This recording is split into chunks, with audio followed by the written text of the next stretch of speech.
Today, the New York Daily News endorsed Hillary Clinton for the presidency, and I say that you should read their editorial because it's both positive for Hillary Clinton. It's also one of the most anti-Bernie Sanders pieces of writing that I have ever read. And many people don't like it, including an employee for the New York Daily News, that being activist Shaun King, who's a writer for the site. He took issue with some of the claims that they made in that editorial and wrote his own piece, which is now also on the New York Daily News, and you can read that. Our reporter, Jordan Cheriton, caught up with him to speak about this little ordeal, and here is some of that. Bernie was right with what he said about how big banks could be broken up, and there's a kind of a fundamental misunderstanding here about who has the power to do that. Not that Bernie was wrong, but that Bernie, according to Robert Reich, was actually right, that the president has the power. There you see Shaun King talking about one of the things that was brought up a couple of times in the editorial, that being what they thought was an inadequate performance on the part of Bernie Sanders when it comes to some of his answers that he gave in an interview with the New York Daily News, which has been dissected and digested by every media outlet over the past couple of weeks. I personally think that the expectations that after the fact the media has placed on Bernie Sanders in terms of the level of detail that he was supposed to provide for an incredibly technical policy in one portion of one answer for one interview at the New York Daily News is absolutely insane. But they took it very seriously, and they say that's one of the reasons they have to go for Hillary Clinton, which I find to be ironic because Hillary Clinton also says that she would be willing to break up the big banks. Did she have a big sit-down interview with the New York Daily News? Did she provide in-depth details about how she would do that? No, she's provided no evidence whatsoever, and that no evidence is apparently enough for the New York Daily News to do their endorsement based on. I know we have more from Shaun King. He's a badass, and I want to see more of his interview because I think he makes a lot of really good statements. So here's a bit more about his view of Bernie Sanders' knowledge of the specifics when it comes to policies like breaking up the big banks. I was flabbergasted at the notion, and I say this in my piece, that people were making it out like he had no idea what he was talking about. Right. Like, he lives and breathes these issues and has done so for over 30 years. It was a short interview. It was a 45-minute interview where I think he had a ton of ground he wanted to cover. And see, I say that with, like, compassionate ears. Like, I heard the interview and was like, yeah, he kind of rushed through that. Like, had he known that he was going to get killed on it, on the back end, he would have, he'd have spent the whole interview unpacking, you do this and do that. He's known for being a guy that is into the minutia. It's true. And so then the final piece that we want to show you from Jordan's talk with Shaun King has to do with his position as this activist who disagrees with the New York Daily News but actually works there full time. I am a Young Turk inside of New York Daily News, right? In essence, you know, and so I get a lot of freedom to talk about revolutionary thoughts and movements and struggles, but by and large, it's going to be independent media sources that drive this conversation. Yeah, wow. Yeah. I mean, I think that's pretty courageous to say, especially when you're in some ways criticizing the very publication that you're working for. That's exactly what a Young Turk would do. Yeah. I mean, that's what Cenk did with MSNBC. That's what we've done when it comes to calling out any type of media organization that we feel is misleading the public. So I really respect Shaun King's work. I've been following his work for a while, and I love this interview. I think it's great. Yeah. Now, with that said, I mean, look, the New York Daily News obviously has some interest in making Bernie Sanders look bad.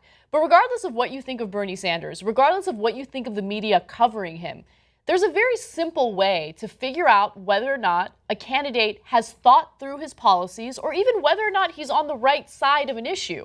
And all you have to do is look on his website, right? So we have these discussions about policies all the time.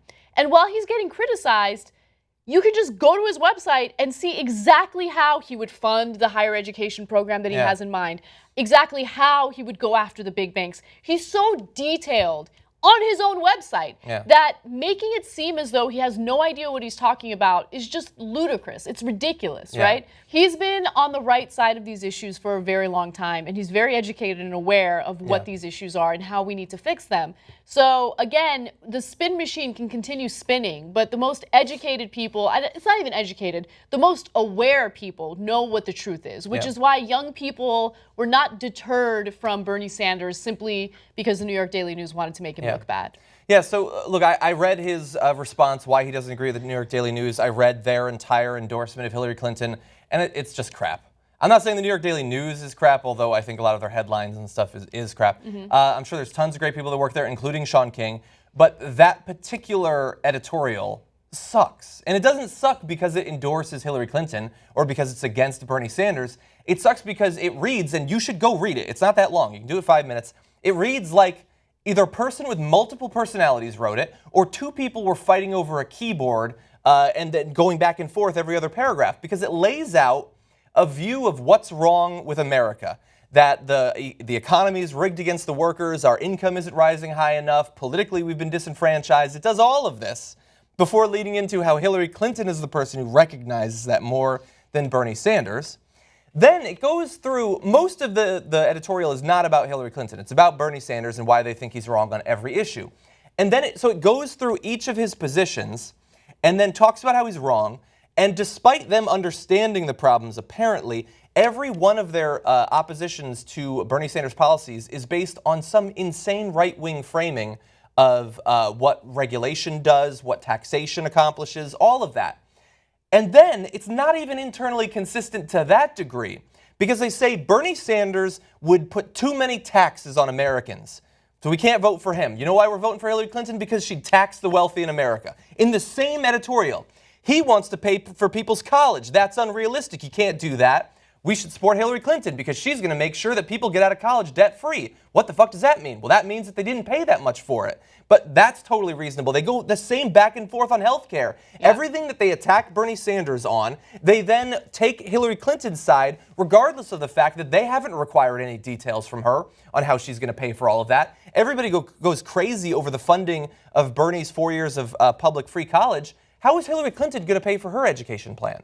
Well, I have no idea because she's never even asked about it. Yeah, she's never asked about it. And for anyone who, again, goes to her website and reads her policy ideas verbatim, you know that look, the reason why she's not going to have a hard time paying for it is because there's literally no change in how the system is set up right now, right? So her debt forgiveness plan actually ends up being earned income after those 20 years that she specifies. And so you get taxed by the IRS. And if you have $150,000 in student loan debt and all of a sudden that gets forgiven and you get a 1099 for that amount, you're fucked. You're fucked. Okay, that's not a good system of dealing with student loan debt in this country. Okay, because instead of owing the federal government in the form of a federal student loan, you're going to owe the IRS in the form of a tax debt.